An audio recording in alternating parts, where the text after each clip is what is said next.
একা থাকলে স্পিকারকে কাগজ ছোঁড়া যায় লোকসভার ওয়েলে নেমে। বিধানসভার বক্তৃতায় অদ্ভুত যুক্তি রাজ্যের মুখ্যমন্ত্রী মমতা বন্দ্যোপাধ্যায়ের।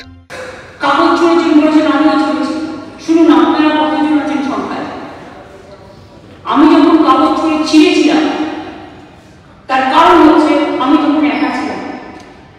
অগস্ট 2005 রাজ্যে অনুপ্রবেশের অভিযোগ নিয়ে ক্ষুব্ধ রাজ্যের বিরোধী সাংসদ মমতা বন্দ্যোপাধ্যায়। অভিযোগ ছিল রাজ্যের বামফ্রন্টের মন্ত্রিসভা নাকি মদত দিচ্ছে সংখ্যালঘু অনুপ্রবেশের। আর ঠিক সে কারণেই বিধানসভায় কোনো আলোচনা নয়, সাংসদ মমতা বন্দ্যোপাধ্যায় কাগজ ছুঁড়ে মারলেন দেশের ডেপুটি স্পিকারকে। 2005 থেকে 2025 মাত্র 20 বছরে কি ইতিহাস বদলে ফেলা যায়? ভুলে যান মানুষ মমতা বন্দ্যোপাধ্যায়ের যাবতীয় কুকীর্তি? সম্ভবত না। সে কারণেই আরো একবার দেখুন।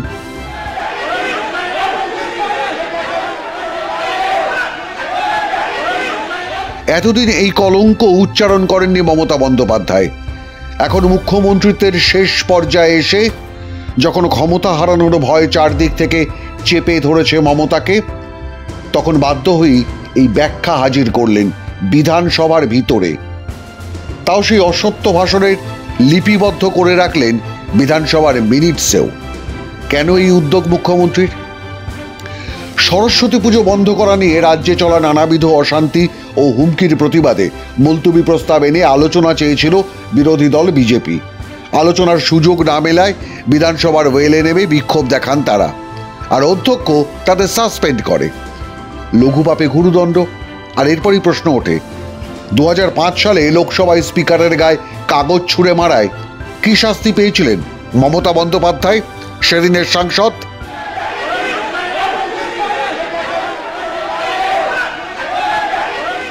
আর এরপরই ব্যাখ্যা আর অসত্য ভাষণ বিধানসভার ভিতরে।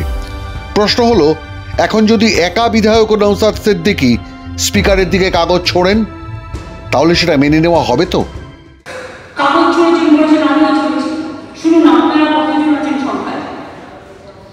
আমি যখন কাগজ ছুঁড়ে ছিঁড়েছিলাম তার কারণ হচ্ছে আমি তখন একা ছিলাম। তবে এইখানেই থামেননি মমতা বন্দ্যোপাধ্যায়। বিধানসভার ভিতরে আরও এক মিথ্যা ভাষণের পরাকাষ্ঠা দেখিয়েছেন তিনি। কারণ এরপরই তিনি দাবি করেছেন তিনি নাকি পশ্চিমবঙ্গ বিধানসভা ভাঙেননি, কেবলমাত্র সিঙ্গুর থেকে বিরোধী দলনেতার সঙ্গে দেখা করতে এসেছিলেন সেদিনের সাংসদ।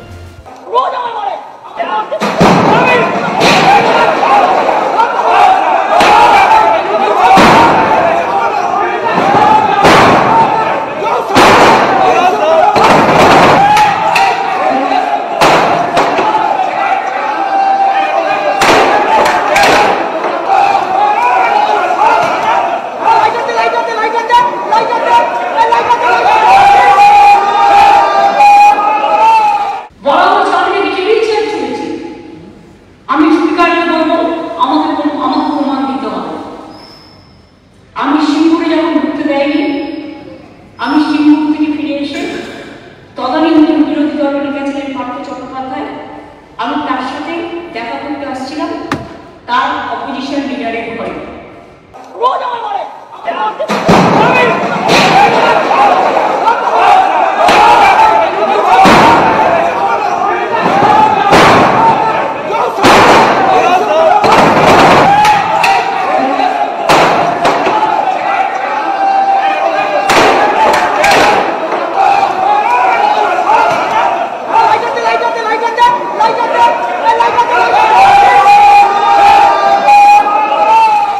মমতা বন্দ্যোপাধ্যায় কিন্তু তখন বিধানসভার সদস্য নন। তিনি কি করে লাউঞ্জে দাঁড়িয়ে প্ররোচনা দেন এভাবে তার বিধায়ক বাহিনীকে বিধানসভা ভাঙতে? আর আজকে তিনি সেদিনের বাস্তবতাকেও অস্বীকার করছেন। সেদিনের ঘটনা সম্পর্কে কি বলছেন রাজ্যের বিরোধী দলনেতা, শুনুন। উনি ভালো, আশিস ব্যানার্জি খারাপ, উনি ভালো, দুলাল বর খারাপ, উনি ভালো, অর্জুন সিং খারাপ, উনি ভালো, জ্যোতিপ্রিয় মল্লিক খারাপ। উনার উপস্থিতি আমিও তাই মেলেছিলাম, আমারও উপস্থিতি ছিল, কিন্তু ভাঙচুরে হাত লাগায়নি। আপনি চেষ্টা করলে ভিডিওতে আমাকে পাবেন না। শিশির বাবু, সৌগত রায়, শোভনদেব চ্যাটার্জি আটকা ছিল। আমি আর সব অভ্যাস নেই, আমি দাঁড়িয়েছিলাম। আমাদেরকে সাসপেন্ড করা হয়নি। একটা ড্যামারেজ কমিটি করেছিলেন, 29,000 টাকা করে কেটে নিয়েছিল। বেতন ভাতা থেকে তখন অল্প ভাতা ছিল, সব মিলিয়ে 40,000 টাকা মতো পাওয়া যেত। ওই তার মধ্যে অ্যাসেস করে যত ফার্নিচার ড্যামেজ হয়েছিল 30 জনের উপরে দুটো ক্যাটাগরি হয়েছিল।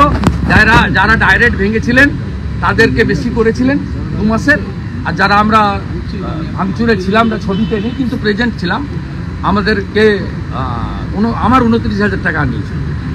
না, সেদিনের স্পিকার হাসিম আব্দুল হালিম এত বড় অপরাধের পরও কোনো বিরোধী বিধায়ককে সাসপেন্ড করেননি, কোনো বিরোধী স্বর বন্ধ করেননি বিধানসভার ভিতরে, যে কাজ আজ প্রতিদিন মমতা বন্দ্যোপাধ্যায় এবং তার স্পিকার মশাই করে থাকেন। মাধ্যম ব্যুরো রিপোর্ট।